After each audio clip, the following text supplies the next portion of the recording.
O, di ba? Hindi ko nasagasaan. Ang galing ko. Ito, ang simulator ng excellence driving.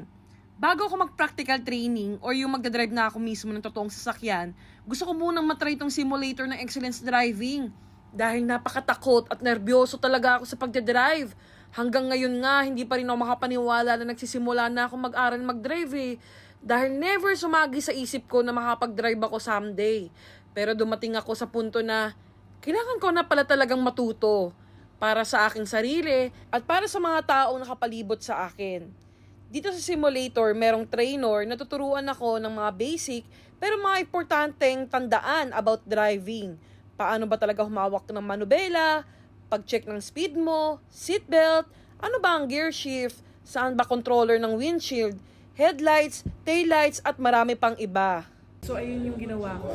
Simulator yung tawa. Ang feeling ko, kaya ko na mag-drive. Kaya ko na magsimula sa practical training. Sa susunod, totoong manubela na yung hahawakan natin.